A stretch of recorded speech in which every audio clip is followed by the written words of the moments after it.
And welcome back. So today we're going to talk about index and match, specifically embedding matches within the index formula. Why do people use this and why is it important?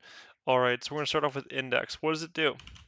When we type in index here and press tab, it says, okay, you have an array, a row number, and column number. You could ignore the bottom one for now. Just look at the top, array, row number, and column number. Well, array just means a section of data, right? So if we select these three columns here, that's going to be our array. And then we just type in 2, 3. Okay, so what does that mean? It says it returns as 102. So what's occurring here is it's going to the second row in the array we selected. So it goes, okay, down one, this is row 1, now this will be row 2. So within this row, which column? So there's 3 possible columns, so it goes to the third column. So what happens if I type in 4? It's going to error out. And the reason is because we don't have a fourth column. We'd have to have this included in the data set for that to work. So we'll change that back to 3. And as you can see, this can easily draw data. So if we were like, okay, I want to know what the average revenue is per customer for Germany. Well, you could just say, okay, I'm going to equals, go up to Germany and select it, right? But another way we can do that is we can do the index. We can select the array we're looking at.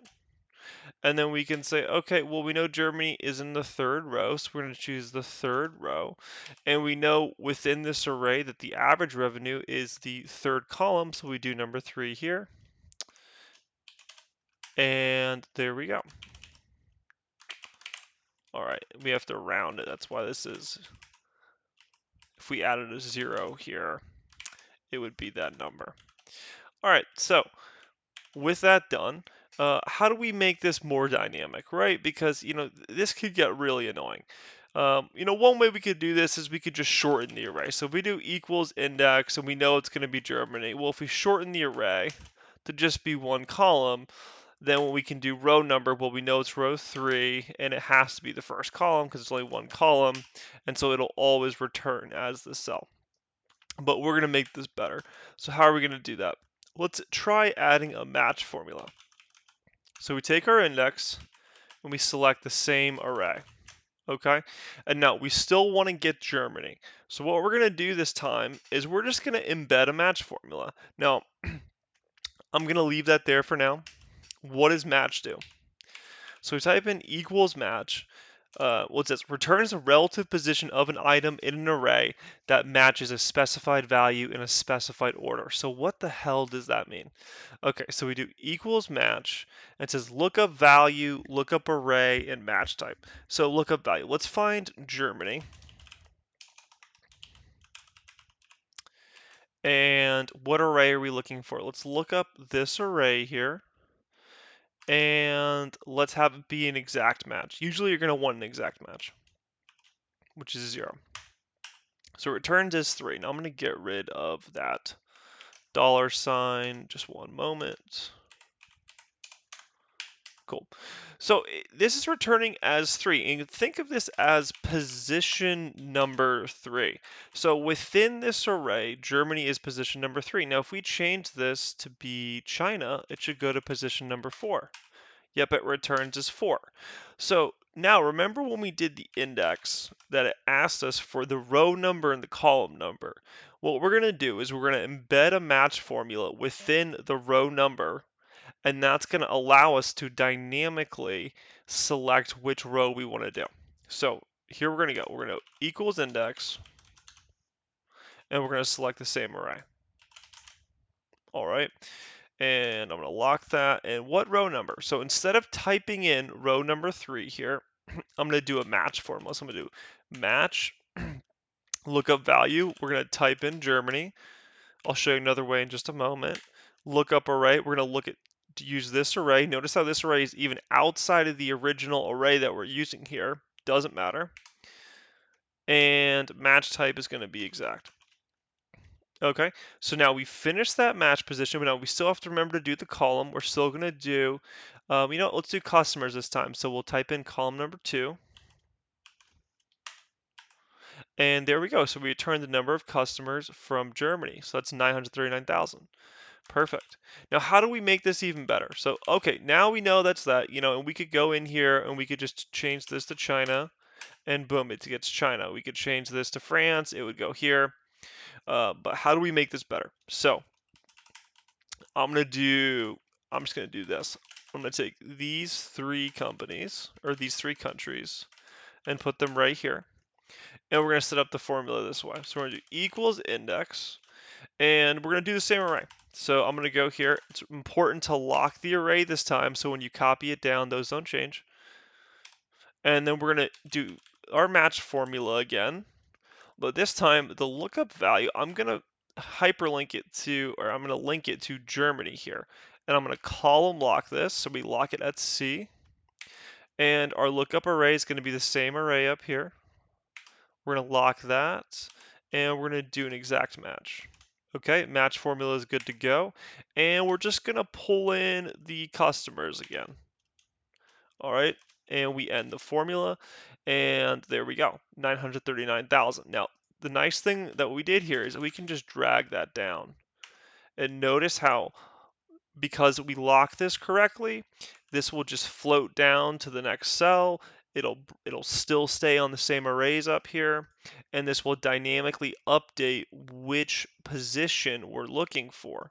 And we can even take this further. So if I said, okay, I want to bring in revenue, and I want to bring in a number of customers. And you might be thinking, well, why am I doing this? I'm just recopying a list. Well, sometimes you'll have columns and data sets that go out for hundreds of rows, thousands of columns, I mean. And so you'll just want a couple of key metrics. And so all you do is you select the entire data set, and then you pick the column headers you want and the countries you want, and you can drag in all the data. So how we're going to make this better, I'm going to get rid of this. We're going to do this equals index. And this is, we're going to embed two matches now. So we're going to select the array. We're going to double lock it. And now we go for our row number. So for a row number, we embed a match. Our lookup value is going to be Germany. We're going to column lock that. Our array is going to be this array right here. We're going to double lock that and set that to 0 for an exact match. We're going to set up another match formula now for the column number. Okay, so we set up the match again. What's our lookup value? Well, we're going to go up here this time. So we're going to row lock this on row 21. And we're going to set the lookup array to be here. And I just noticed an error, so I'm going to really quickly fix that. Okay. And we're going to lock that in. Perfect. And we're going to set that to be an exact match. All right. Notice the syntax here. Notice how we're column locking Germany and we're row locking revenue. That way the position is going to dynamically update. And then we double lock all of these arrays up here. Now we press enter, and this is correct. So we'll get our formatting correct right here, and Control D, Control R, and now we have all our metrics. Now, can you do this with some product? Yes, some product can do the exact same thing. I had a video which showed you how to embed multiple variables into some product. So why would we ever use index match or index match match? Personally, I only use index match over some product when I need to bring in a text variable or when there's multiple items within a data set and they're not all numerical. So let's just say we'll say a unique identifier, and we'll just make this equal to 1. And this will be this plus 1. Okay, great.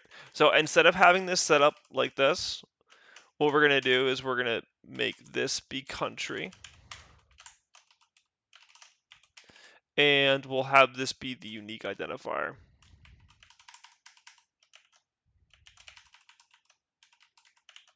Okay, and then we can do 1, 2, 3, 4, 5. And now here's what we're gonna do. So if we tried to do some product, which I can do really quickly, so if I did equals some product, I can say, okay, look for this number, column lock is equal to this column.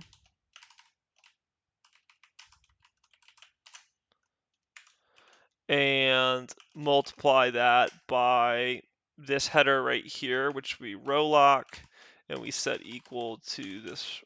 We'll do this row up here, and then we multiply that by this array. This should error out, by the way. When I do that, I get an error. Why is that? Because when it goes in to multiply this array, it's trying to multiply 1 times USA or 2 times UK. That doesn't make sense. It needs to be an actual number. So we can't actually use some product to bring in all of this information if we want to include text as a column within our data set. So instead what we do is we do equals index. We select the array we want, which is all of this data right here. And then we do our match again. So this time we go over here and we're going to column lock that. We're going to make the array up here. See how similar this is to some product? It's very similar logic, but you just have to know when to use which one.